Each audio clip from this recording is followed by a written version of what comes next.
ya. Jadi episode yang ketiga adalah episode Islam. Nah, episode Islam bagaimana ceritanya? Nih ceritanya Ibu sekalian. Semuanya bermula pada tahun 1 Hijriah atau kita kenal dengan tahun 622 Masehi. Maksudnya apa sih Masehi, Ustadz? Masehi itu artinya adalah tahun yang dihitung setelah lahirnya Al-Masih. Al-Masih. Boleh nggak Ustadz kita pakai tahun Masehi? Boleh, nggak ada masalah, nggak dosa. Loh toh kita juga beriman pada Isa Al-Masih. Kita juga beriman pada Yesus Kristus.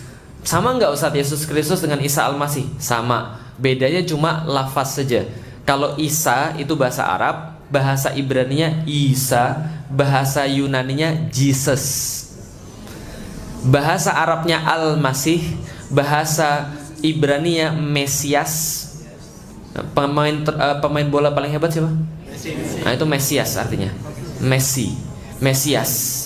Mesias itu artinya juru selamat sama kayak Al-Masih yang dijanjikan. Al-Masih yang dijanjikan Al-Masaha, asal kata adalah yang diurapi. Bahasa Ibraninya Mesias, bahasa Arabnya Al-Masih, bahasa Yunaninya Kristos. Jelas maksud saya? Yang tidak boleh mengakui dia sebagai Tuhan, itu nggak boleh. Tapi kalau nama itu kadang-kadang beda-beda. Di Indonesia namanya Muhammad, di Malaysia namanya Muhammad. Di Betawi namanya Mamat. Tapi sama nggak? Sama. Di Turki Mehmed. Sama nggak? Sama. Di Cina Mo. Wah udah gitu aja Mo. Itu jadi apa? Jadi marga. Contoh misalnya kalau ada orang marganya Mo atau Ma, itu berarti Muslim. Contohnya Ma Sanbao yang di Indonesia terkenal dengan nama Cheng Ho. Itu artinya marganya Mo Muhammad atau Ma Muhammad. Jelas sampai di sini? Nah, saya cuma pengen ngasih tahu Yesus Kristus itu tidak salah karena dia Isa Al-Masih. Berarti Al-Masihi yang dihitung dengan Masehi artinya setelah kelahiran Isa Al-Masih atau Yesus Kristus. 1 Hijriah itu sama dengan 622 Masehi. Artinya 1 Hijriah itu diperingati kapan? Dulu para sahabat debat. Kita harus punya tanggalan sendiri. Kita harus punya tahun sendiri. Lalu para sahabat mengajukan, oke, kalau gitu saya mengajukan tahun kita dimulai dari kelahiran Nabi Muhammad. Yang lain bilang, enggak deh, nanti sama kayak orang-orang Nasrani dong. Ya sudah, kalau gitu tahun kita dimulai dari turunnya wahyu, nuzul Quran. Enggak deh. Kalau gitu ada apa? Semuanya debat. Akhirnya yang dipilih adalah pendapatnya Umar bin Khattab.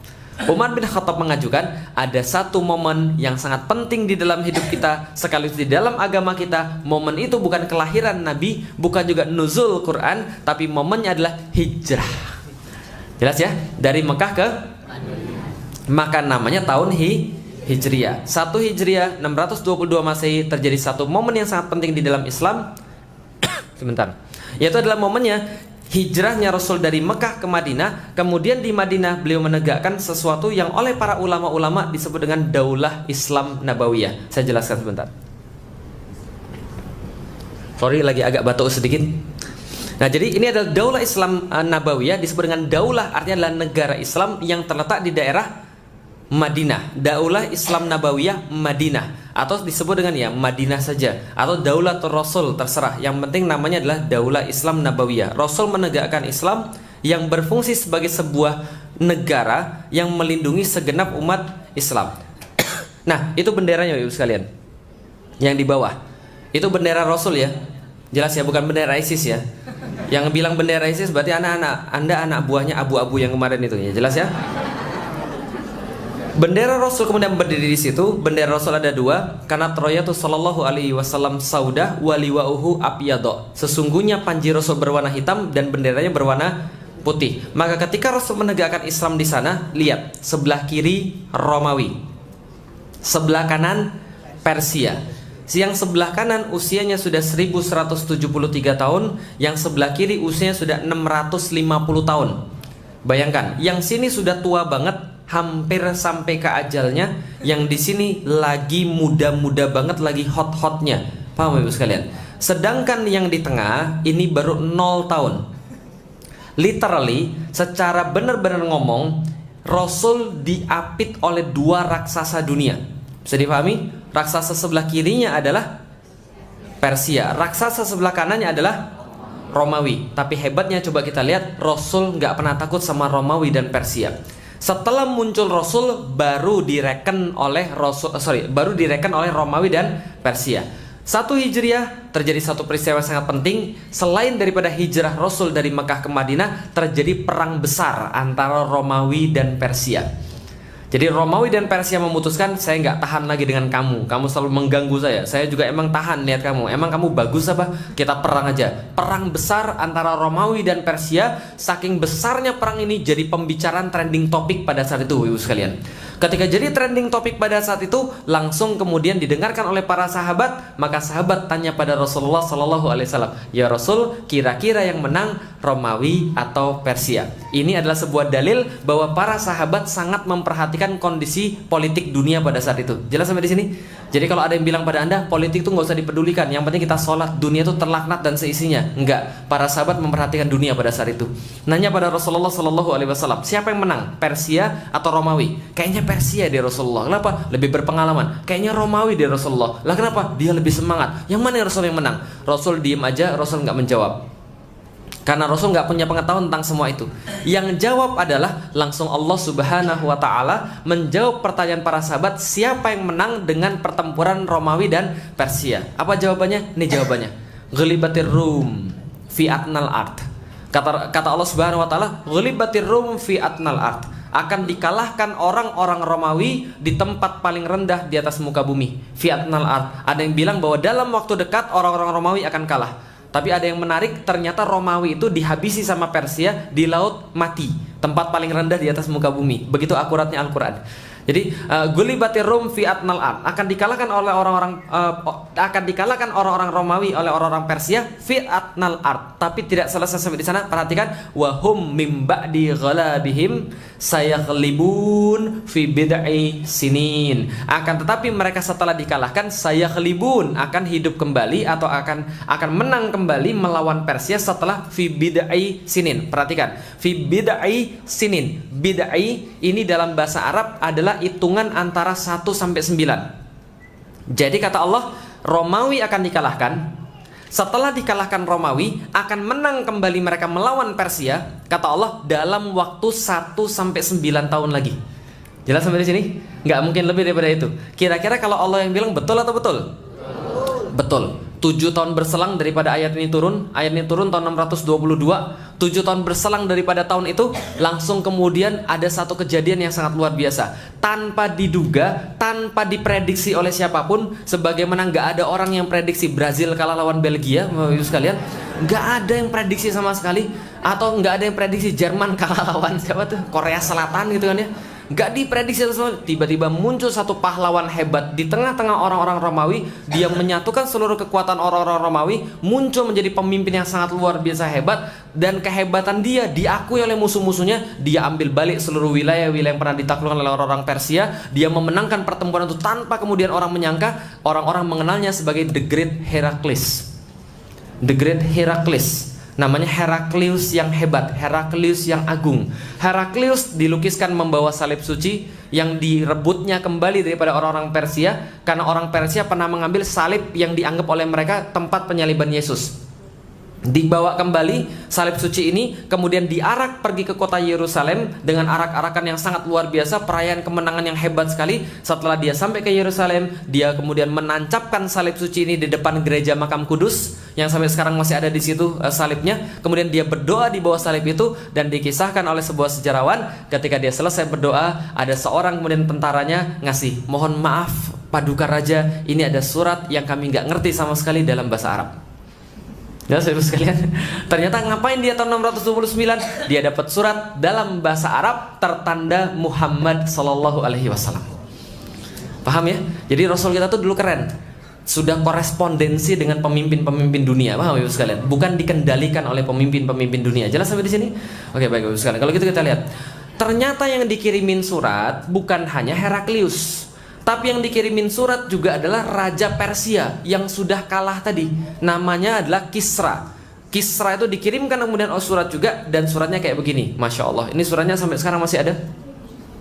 Tulisan tangan Rasul ya, tulisan tangan Rasul Ustaz? Bukan. Rasul nggak bisa nulis. Kan ummi, tidak bisa nulis, tidak bisa baca. Yang nulis siapa? Kalau Allah miswab, ada kemungkinan bisa jadi Ali bin Abu Thalib atau kemudian Zaid bin Harithah. yang menuliskan kemudian surat Rasulullah Sallallahu Alaihi Wasallam. Nah, bagaimana bunyi suratnya? Gak usah baca di atasnya, saya juga nggak paham. Nah, kenapa bahasa Arab zaman dulu nggak seperti bahasa Arab zaman sekarang? Saya sering pergi ke museum lihat Quran zaman dulu, ini surat apa gitu kan ya.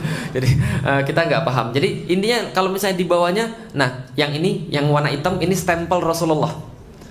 Stempel Rasulullah, tulisannya apa? Di bawahnya Muhammad, di tengahnya Rasul, di atasnya Allah. Bacanya Muhammad Rasul, bukan Allah Rasul Muhammad ya, jelas ya. Lah kenapa tulisnya di bawahnya Rasul, tengahnya adalah Muhammad, atasnya adalah Allah? Itu adalah aturan kaligrafi. Allah itu ditaruhnya di atas. Itu adalah etis dalam seni. Nah ini adalah kemudian khatamnya Rasulullah, apa namanya, segelnya Rasulullah yang sekarang ISIS pakai jadi bendera dia.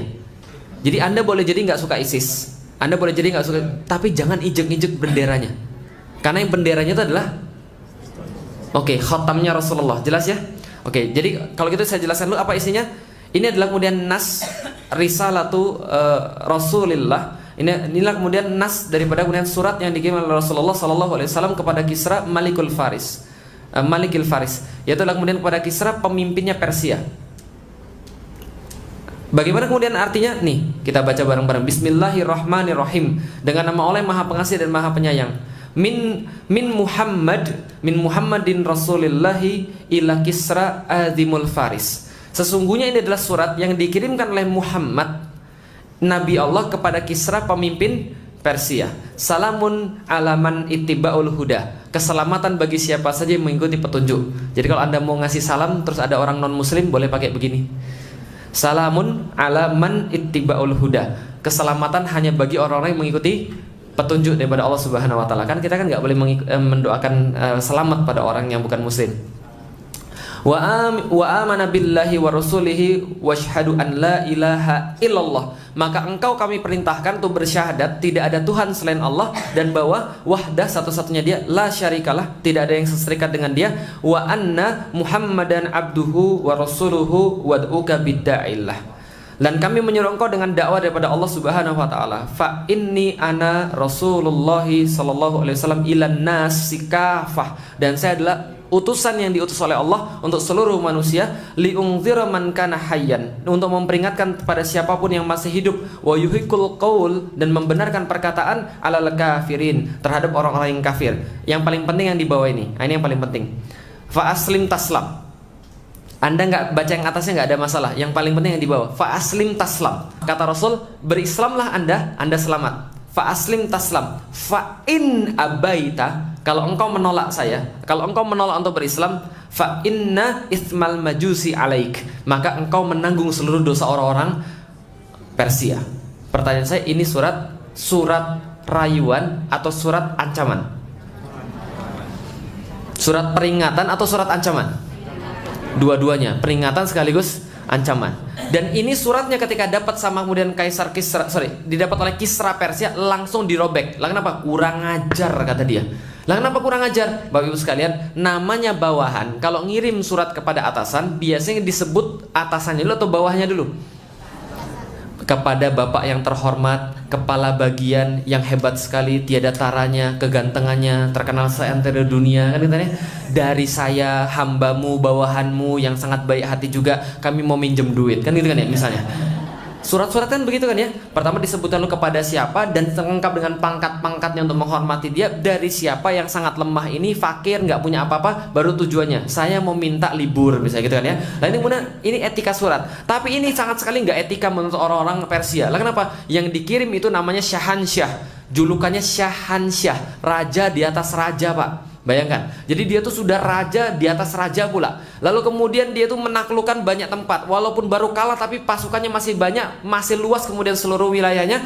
Tapi dikirim oleh min Muhammad, saya Muhammad, kepada Kisra. Itu dari kayak atasan pada bawahan, paham Ibu sekalian? Maka dia ngamuk, langsung dirobek-robek. Setelah dirobek-robek, utusannya mau diancam bunuh. Utusannya Rasul mau diancam bunuh, utusannya lari, lalu kemudian bawa kuda, lalu kemudian lapor pada Rasulullah, ya Rasulullah, ini suratmu dirobek-robek sama Raja Persia. Apa kata Rasulullah? Mazqallahu fi mulki. Maka Allah akan merobek-robek kekuasaan dia sebagaimana dia merobek-robek merobek-robek surat dari saya. Kira-kira kalau Rasul sudah ngomong begitu, kejadian atau tidak? Wah, hati-hati. Nggak sampai 20 tahun ibu-ibu sekalian, nggak sampai 20 tahun seluruh wilayah 7,4 juta kilometer persegi itu masuk dalam wilayah Islam. Paham ibu sekalian? 7,4 juta kilometer persegi masuk dalam wilayah Islam oleh satu orang pemuda namanya Sa'ad bin Abi Waqqas sama Khalid bin Walid. Gitu ya. Itu ditaklukkan habis seluruh Persia. Jadi negara yang benar itu berkembang ibu sekalian. Itu baru benar kayak Islam pada waktu itu. Kalau negara kita kira-kira berkembang atau berkurang? Nah itu contoh negara nggak serius, paham ibu sekalian? Nggak, saya nggak ngomong siapa-siapa gitu kan. Nah, lalu kemudian dikirim juga surat kepada Raja Romawi. Yang tadi saya bilang setelah dia berdoa di bawah salib tadi, dia mendapatkan, nah ini surat buat dia. Aslim taslam, sama. Kalau kamu mau masuk Islam, taslam, kamu akan selamat. Ajroka bimarrotain. Dan engkau akan diganjar oleh Allah dengan 2 kali ganjaran. Apa ganjaran duanya? 1 beriman pada Isa, 2 beriman pada Muhammad. Ayo masuk Islam. Kalau kamu tidak mau masuk Islam, maka sesungguhnya kamu akan tanggung dosa orang-orang Romawi. Ini peringatan atau ancaman? Peringatan atau ancaman? Dua-duanya. Tapi Raja Romawi Heraklius itu masih muda dan benar-benar berpendidikan. Enggak langsung dirobek. Dia bilang, ini dari siapa mas?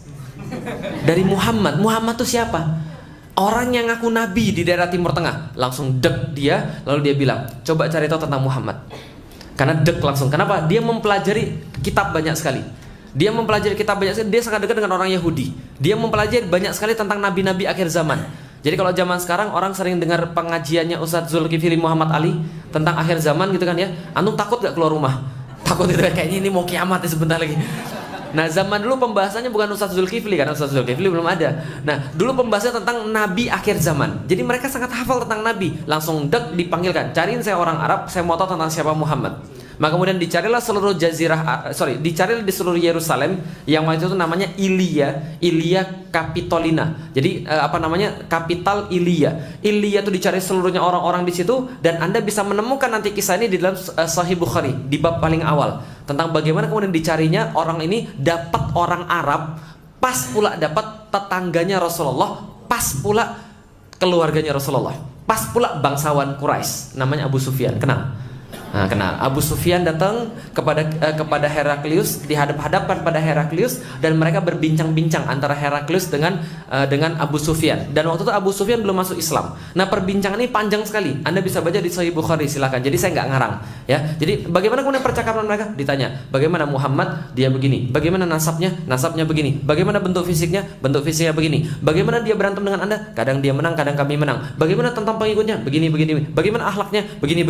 Panjang banget. Setelah kemudian mendengarkan seluruh tentang itu, Heraklius terdiam. Kemudian dia bilang begini, orang ini nabi.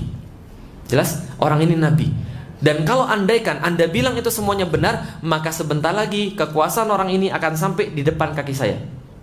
Dan kalau saya ada di depan dia sekarang, maka saya akan ambil kakinya dan akan saya cium kakinya. Kemudian Heraklius bilang begini pada seluruh orang-orangnya, keluarkan orang-orang Arab ini sekarang, masukkan orang-orang saya. Seluruh kemudian punggawa-punggawanya berkumpul di situ, seluruh kemudian jenderal-jenderal berkumpul di situ. Lalu kemudian ditanya sama Heraklius, menurut Anda semua gimana kalau kita masuk Islam aja? Gila, itu stres. Heraklius bilang ini, nggak jadi, saya cuma bercanda aja, paham ya sekalian. Dia test in the water, karena nggak jadi, nggak ada yang mau. Lalu kemudian dia bilang, kembalikan suratnya kepada Muhammad, beritahu kami nggak akan masuk Islam. Jelas sampai di sini? Dia menolak masuk Islam. Nah, setelah kemudian dia menolak masuk Islam, ibu sekalian, ternyata Islam itu berlanjut menguasai kemudian setiap wilayah demi wilayah. Heraklius berakhir dengan sangat mengerikan sekali. Jadi kalau Anda nanti baca tentang Heraklius, akhir hidupnya ngeri. Lah kenapa menolak Rasulullah Sallallahu Alaihi Wasallam? Lah kalau Persia lebih ngeri lagi akhir hidupnya. Nah, lalu kemudian kaum muslimin menguasai seluruh wilayah sampai akhirnya menguasai wilayah bagian Romawi, dan tamatlah Romawi pada saat itu pada tahun 1453. Cerita tentang Muhammad Al-Fatih. Jelas sampai di sini terus sekalian? Masya Allah, lihat wilayah Islam cuma segini doang, Madinah setitik doang nih, cuma setitik doang, langsung jadi wilayah sebesar ini dalam waktu kurang daripada 100 tahun, Bapak Ibu sekalian. Termasuk menaklukkan Konstantinopel pada tahun 1453. Sekarang wilayah Islam, dulu wilayah Islam ketika masih jaya-jayanya itu wilayah Islam yang bisa saya kumpulkan. Dari Maroko sampai Merauke itu wilayah Islam. Dari sini Spanyol, loh kok Spanyol nggak masuk Ustadz? Iya, sudah direbut kembali sama orang-orang Spanyol, Reconquista. Wilayah Islam paling luas kapan Ustadz? Tahun 1550 ketika zamannya Sulaiman Al-Qanuni, itu yang paling luas. Nah, Islam menguasai seluruh Jaziratul Arab, seluruh kemudian Afrika bagian utara, termasuk Wakanda kayaknya gitu kan ya. Lalu kemudian Lautan Mediterania. Oh, antum belum tahu ya? Itu Wakanda itu terinspirasi oleh raja Islam yang sangat kaya. Wakanda itu sangat kaya sekali. Jadi itu terinspirasi dari sana. Nah ini kemudian Lautan Mediterania. Tapi hari ini kita nggak bahas Wakanda gitu kan ya. Lalu kemudian India. India ini siapa? Oke, yang sering nonton film India? Ada yang sering nonton film India? Oke, tahu Joda Akbar tahu? Joda Akbar tahu? Tahu. Akbar itu nama apa? Nama Islam atau nama India? Namanya Jalaluddin Muhammad Akbar. Jalaluddin Muhammad Akbar ini adalah cicit daripada Timurlang. Timurlang ini siapa? Keturunan Genghis Khan. Jadi Genghis Khan itu punya anak, lalu kemudian dia punya anak lagi. Nah, ini kemudian masuk Islam. Ogedei Khan namanya. Ogedei Khan kemudian punya anak-anak, nanti jadi Timurlang. Timurlang kemudian punya anak-anak, namanya tadi Jalaluddin Muhammad Akbar. Jadi dulu India tuh hampir semuanya Muslim. Sekarang aja masalah gitu kan ya. Nah tapi kemudian lihat, ini wilayah Islam 20 juta kilometer persegi termasuk Indonesia. Anda pikir Indonesia masuk Islamnya kapan? Sebelum Hindu? Yakin? Enggak. Indonesia Hindu masuk duluan, Buddha masuk duluan. Kerajaan terakhir daripada Hindu Buddha adalah kerajaan Majapahit. Samudra Pasai itu masuk memang lebih dulu, tapi lebih dulu mereka Hindu dan Buddha. Majapahit itu terakhir pada tahun sekitar 1400-an, itu diganti oleh kemudian kerajaan Islam pertama, namanya kerajaan Islam Demak. Kerajaan Islam Demak, Raden Fatah itu anak Brawijaya V Majapahit. Lah kenapa kemudian dia bisa masuk Islam? Diutus Wali Songo oleh Mehmed Chelebi, penguasa Khilafah Utsmani pada tahun 1400-an. Bisa difahami sampai di sini? Lengkap ya, jelas ya? Nah, Islam kemudian memimpin sepanjang itu, dan tidak hanya memimpin sepanjang itu, dia memberikan keluar biasaan yang sangat hebat. Ditemukanlah kemudian teknologi nggak pernah ada pada zamannya. Dihiasilah dunia dengan kehebatan-kehebatan yang nggak pernah ada pada masanya. Orang-orang Arab Islam melukis langit-langit, lalu memberi nama-nama bintang di langit dengan nama-nama dia, gitu kan ya. Aldebaran, gitu kan ya. Lalu kemudian bintang apa lagi misalnya, yang kala jengking itu apa gitu namanya? Apa namanya? Bukan Scorpio, itu bahasa Latin gitu kan ya. Segala macam lah. Nanti coba lihat bintang-bintang di langit yang namanya depannya al, itu semua bahasa Arab, gitu kan ya. Nah artinya kemudian mereka, nah contoh misalnya begini, ini ada seorang namanya Ibnu Al-Haisami. Ibnu Al-Haisami ini menulis sebuah kitab namanya Al-Manazir. Ceritanya begini, ada satu cerita, saya nggak bisa memverifikasi kebenarannya, tapi kira-kira ada hikmahnya. Jadi gini, dia diminta oleh gubernur Mesir untuk bikin bendungan Sungai Nil. Sampai di Sungai Nil, karena dia aslinya bukan ahli mata, dia ahli arsitek, teknik sipil. Ketika dia sampai di sana, dia lihat, saya disuruh apa? Buat bendungan Sungai Nil. Gila, itu aja orang zaman dulu bisa buat piramid, itu aja nggak bendung Sungai Nil. Paham maksudnya? Yang bisa buat piramid aja nggak bendung Sungai Nil. Berarti mereka nggak bisa bendung Sungai Nil. Apalagi saya nggak bisa. Langsung dia dipenjara. Di penjara yang kamarnya gelap itulah dia nggak bisa melihat apa-apa. Di satu waktu yang sangat terik sekali, dia bisa melihat satu gambar yang membuat dia sangat terpesona. Dia mempelajari tentang teori-teori pemantulan cahaya dan mata. Akhirnya dia menulis satu buku di dalam penjara itu, namanya Al-Manazir. Di dalam buku itulah dia menjelaskan teori refraksi, teori kemudian pantulan-pantulan cahaya, sekaligus menciptakan sebuah alat yang namanya kumroh, yang sekarang kita kenal dengan nama kamera. Berarti yang hobi selfie, tolong ucapkan terima kasih pada Ibnu Al-Haisami. Makasih, gitu kan ya, karena dia sudah menciptakan seperti itu. Nah, jadi kumroh tuh cara kerja seperti apa? Jadi gini, kalau ada ruangan gelap, lalu kemudian ada satu titik kecil, dia bisa kemudian memantulkan apa yang terjadi di luar masuk ke dalam. Kalau dibalik jadi proyektor. Proyektor yang dalam gelap yang memantulkan keluar. Bisa difahami Bapak sekalian? Kalau nggak difahami, nasib. Berarti Anda pasti tidur pas pelajaran fisika gitu ya.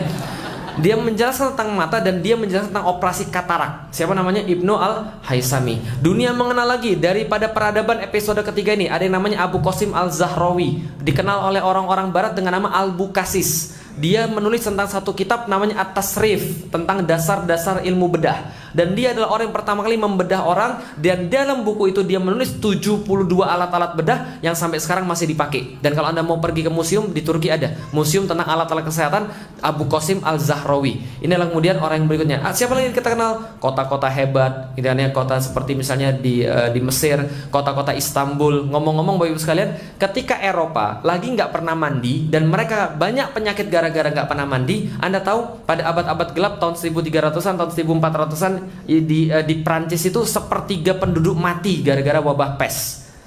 Nah, kenapa wabah pes? Nggak pernah mandi. Namanya The Black Death. Coba googling di Yahoo ya, The Black Death gitu kan ya, kematian hitam. Itu banyak sekali memakan nyawa orang. Kenapa? Gara-gara nggak pernah mandi. Pernah pakai parfum? Parfum asli ada tulisan di bawah botolnya, Eau de Toilette. Oh, nggak pernah berarti kere ini pasti kita nih. Yang nggak kere yang saya tanya ya. Eau de Toilette pernah lihat? Nanti kalau besok-besok main ke mall, kita lihat-lihat aja kan, nggak bayar ya. Sombong banget sih Ustaz ini. Eau de Toilette artinya adalah eau de toilet bacanya. Eau atau eau de itu artinya air, toilet ya toilet. Kenapa namanya air toilet? Karena di zaman dulu di Perancis itu mereka nggak peduli tentang sanitasi. Jadi kalau mereka mohon maaf lagi pergi buang air besar, di rumahnya itu disediakan satu kotak, lalu kemudian dikasih kemudian semacam kayak bak kosong, di atasnya dikasih papan, dilobangin. Kadang-kadang lubangnya satu, lubangnya dua, biar bisa bareng-bareng. Wah, Ibu sekalian. Nah, jadi kadang-kadang gitu. Nah, setelah itu kemudian mereka buang di situ, mereka biarkan, dan kadang-kadang mereka buang di tengah jalan. Ini serius, Anda boleh baca. Ini serius. Ini namanya the dark age bagi mereka. Di saat itu di Istanbul sudah ada 50 hammam, tempat permandian umum. Di saat itu di Istanbul sudah ada yang namanya Fatih Külliyesi yang menampung setiap orang-orang yang jalan dari luar kota menuju ke kota itu, ditampung semuanya di Taphane, sebuah rumah yang 3 hari menjamu tamu-tamu dari manapun, gak ditanya agamanya, gak ditanya apanya, dikasih roti sehari 1 roti. Oh, cuma 1 roti segini mah sekali ya. Kasih 1 roti 1 hari dan uang jajan untuk tinggal supaya mereka nggak mati, bisa dipahami. Dan itu pun nggak laku itu Taphanenya. Lah kenapa? Karena ketika mereka masuk ke Istanbul, mereka sudah dicegat sama orang-orang Istanbul asli. Ke rumah saya saja, ke rumah saya saja. Saya mau ikramud duyuf, saya mau memuliakan para tamu. Ini yang terjadi di sana. Mereka mandi 50 tempat pemandian umum, tempat pencucian umum juga ada, perpustakaan gak usah tanya. Di saat Eropa kegelapan. Paham sampai di sini Ibu sekalian? Episode ketiga ini ngerinya kayak apa? Dan luar biasa lagi adalah teman-teman sekalian, mereka membuat barang-barang yang nggak pernah ada pada sebelumnya. Ini di daerah kota Andalusia. Ini yang terjadi di sana. Nah, artinya adalah apa? Islam menampakkan keagungan yang luar biasa. Pada satu titik di dunia, orang pernah mengenal Islam itu sebagai puncak peradaban dunia. Sampai sekarang masih ada surat daripada Raja Inggris yang meminta pada khalifah di Turki untuk menyekolahkan anaknya di situ. Tolonglah Pak, anak saya ini mungkin nggak pintar, tapi tolong jalur khusus Pak. Wah, Ibu sekalian, ini pernah terjadi dan suratnya masih ada sampai sekarang, Ibu sekalian. Mereka menyekolah anaknya kemudian di tempat-tempat Islami. Mereka belajar bahasa Arab. Fibonacci itu belajarnya dari orang-orang Arab, dari orang-orang yang berbahasa Arab. Maka dia kemudian menelurkan teori-teori. Copernicus, Galileo Galilei, itu dari teori-teori Islam. Jadi kalau Anda sekarang ngomong kemudian flat earth, telat antum, Ibu sekalian. Bumi itu datar, telat. Zaman dulu yang kemudian menginspirasi bumi itu bulat, orang-orang Muslim. Kenapa? Karena mereka mengamati sudah sampai luar angkasa. Jangankan bumi, luar angkasa jadi amati, bisa difahami Ibu sekalian. Jelas sampai di sini? Oke. Tapi kalau misalnya masih meyakini flat earth, boleh nggak Ustaz? Ya boleh, cuma lucu aja, paham Ibu sekalian. Jadi kira-kira nggak dosa, cuma lucu aja. Nah, dengan Islam yang sama, pada satu titik Islam menampakkan sedemikian hebatnya, sedemikian luar biasanya peradaban mereka. Tapi di satu titik lain, orang ketika dengar Islam jauh beda seperti yang zaman dulu. Orang zaman sekarang dengar Islam seperti apa? Nih yang didengar. Islam yang kepikir adalah teroris. Bapak Ibu sekalian, jadi ini yang kepikir teroris. Contoh misalnya, pernah nonton Hollywood? Pernah nonton Hollywood? Sering. Pernah nonton film Taken 2? Pernah. Apa kemudian awalnya? Allahu Akbar, Allahu Akbar. Ada azan. Setelah itu, gua akan bunuh dia. Ya gitu kan ya. Semuanya diidentikan dengan Islam itu teroris. Zaman sekarang, kalau ada pemeran teroris Hollywood, kira-kira yang mana diambil perannya? Yang pakai jenggot atau yang nggak pakai jenggot? Kira-kira kalau kemudian teroris yang diperankan di Hollywood itu kemudian orang Cina matanya sipit kayak saya, kira-kira laku atau tidak? Teroris kok nggak berjenggot itu kan ya? Ini mau boy band bukan teroris kan itu kan ya? Lah kenapa? Karena sudah ada tadi sebuah mindset bahwa teroris harus berjenggot, dan ini dimakan oleh orang muslim. Islamofobia ini ngeri, serius. Saya diceritain betul. Mudah-mudahan sekarang nggak gitu lagi. Masya Allah, teman-teman sekalian, orang-orang itu sekarang ngelihat jenggot tuh masih takut. Tapi mereka ngelihat Messi nggak takut, paham ibu sekalian? Messi itu jenggotnya lebih panjang daripada saya. Tapi Masya Allah, ada orang-orang yang kemudian di Indonesia ini, termasuk para penegak hukumnya itu, ketika ngelihat jenggot itu, mereka lihat ini lebih diwaspadai daripada nggak punya jenggot, paham ibu sekalian? Walaupun jenggot saya jenggot Pancasila, misalnya cuma 5 biji doang. Oh sekarang banyak Ustaz, ya karena saya rajin mengaji. Nah, nggak, tapi pengen saya kasih itu adalah semua kemudian Islam itu diidentikan dengan teroris. Kamu orang mana Islam? Wah, kamu mau ngebom ya? Masalah begitu. Yang dilakukan oleh orang Islam pasti dikatakan teroris jihad. Tapi yang dilakukan oleh orang-orang kafir, mereka bunuh 500 orang, oh ini orang gila, gunman gitu kan ya. Orang stres. Ini bermasalah. Kenapa? Islamofobia. Benar-benar distigmatisasi negatif. Zaman dulu orang mengenal Islam, orang baik, pintar, terdidik. Kamu orang Islam ya? Sembuhin aku kan gitu kan ya. Lalu apa? Orang Islam pasti dokter, kan gitu. Oh, kamu orang Islam, ajarin aku. Orang Islam pasti pintar. Sekarang kamu orang Islam ya? Sebentar, kan jangan deket-deket saya. Gitu kan ya? Apalagi pakai cadar, jangan deket-deket saya. Ini zaman sekarang begitu. Orang takut dengan agamanya sendiri, dengan budayanya sendiri, dengan biahnya sendiri. Ini sudah luar biasa, stigmatisasinya luar biasa. Nah, negara muslim terbesar di Indonesia, tapi Masya Allah kemiskinan di mana-mana. Bapak Ibu sekalian, andaikan dulu saya cuma ngelihat muslim, saya nggak bakal masuk Islam. Nggak bakal saya masuk Islam. Untungnya saya nggak ngelihat muslimnya, yang saya lihat adalah Islamnya. Maka ulama-ulama bilang al-Islamu mahjubun bil muslimin. Sesungguhnya Islam itu tertutup kehebatannya oleh orang-orang muslim yang sekarang kacau balau. Lihat, orang-orang minta banyak sekali. Di Pantura, pulang kampung, itu minimal ada 4 sampai 5 gentong cuma di Indramayu saja. Paham Ibu sekalian? Yang ngalahin orang untuk kemudian nyari sumbangan, dan sampai sekarang nggak selesai itu masjidnya. Paham Ibu sekalian?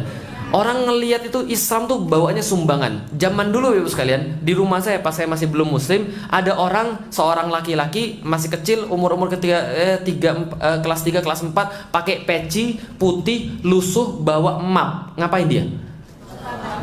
Minta sumbangan. Jelas sampai di sini. Ini yang kemudian tergambarkan pada orang-orang. Apalagi nih, lihat nih, saking parahnya, kalau andaikan pendiri negara kita masih hidup, kayaknya dia sudah merasa malu. Wah, Ibu sekalian.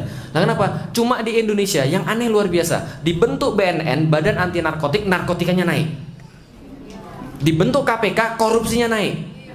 Mau Ibu sekalian? Ini bingung sudah seperti apa. Dibuat kemudian polisi-polisi dibuat badan kehormatannya bermasalah. Dibuat kemudian MPR dan DPR untuk mengawasi, MPR DPR-nya bermasalah. Dibuat badan kehormatan MPR, badan kehormatannya bermasalah. Dibuat KPK, KPK-nya masalah juga. Bisa dipahami Ibu sekalian? Masalahnya apa? Bingung orang. 11,7 juta anak putus sekolah. Itu data tahun 2008 Ibu sekalian. Hanya orang-orang kaya yang bisa kemudian sekolah. Orang-orang makan seperti generasi sekarang. Coret-coret. Ini materi saya buat tahun 2009, belum ada TikTok. Nah, kalau mungkin sekarang perlu saya ganti gitu ya. Orang-orang sudah setengah hilang akalnya gara-gara aplikasi-aplikasi semacam itu. Masya Allah, coret-coret. Sampai sekarang masih ada coret-coret nih, Masya Allah Ibu sekalian. Dan coret-coretnya juga cuma coret-coret, tapi kelakuan mereka tuh, coba lihat. Ini, lihat nih, Islam. Sebentar. Lihat nih. Lihat. Jangan Anda dulu ini ya, masuk di sini. Lihat, agamanya apa ini? Coba lihat. Woi, tren terbaru. Oh, fashion. Iya. Lihat tuh. Ini seorang wanita dicolek nggak apa-apa, dipegang nggak apa-apa. Sudah, nggak ada harga diri sama sekali. Coba bayangkan gede ini jadi apa nih kira-kira? Ngerokok, minum-minuman keras. Nggak hanya itu teman sekalian. Coba lihat apa di sini? Bakar motor orang. 2008. Lihat.